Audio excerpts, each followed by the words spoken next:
बोले वहां से तो बात चल गई, यहां से क्यों नहीं चल रही है? बोले यहां से दुर्वासा जी की बात मान के जाना पड़ेगा तो चलेगी बात। दुर्वासा जी के पास गई, सब गोपियों ने कहा कि यमुना मार्ग कैसे देगी, आप कोई रास्ता बताओ।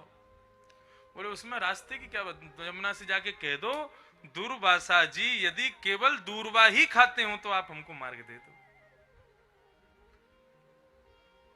गोपियां मन में विचार करने लगी, बोले बारे बाबा हमारे सबरे 100-150 गोपीन के भोजन को अकेलो चट्ट कर गो, डकारो नहीं मारी तेने, और तू कह रो तू दुर्वासा खावे, दूरवा खावे, तो जाओ जाके कह दो। अब गोपियां गई जाकर के यमुना जी से कहीं, बोले दूरवासा जी केवल दूरवा ही खाते हो तो उनकी साक्षी के भाव से तुम हमको मार्ग दे दो। यमुना जी ने मार्ग दे दी।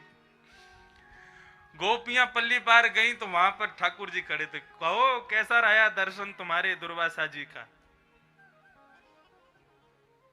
गोपियां सब बोली, बोले तुम झूठे, तुम्हारा दुर्वासा झूठा, और तुम दोनों की गलत साक्षी देने वाली यमुना भी झूठी है, तुम तीनों झूठ बोलते हो।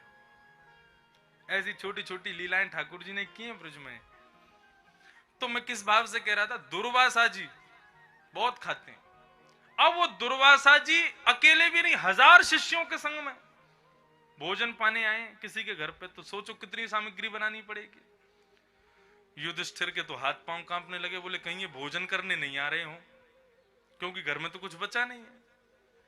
दुर्वासा जी आए, आकर के सबने प्रणाम किया पांडवों ने। दुर्वासा जी बोले अभी संध्या का समय हो रहा है युधिष्ठिर, हम नीचे नदी के किनारे संध्या करने जा रहे हैं, तुम जल्दी से भोजन सिद्ध करो, हम आकर के प्रसाद पाएंगे। अब युधिष्ठिर क्या बोले, इतने में ही सब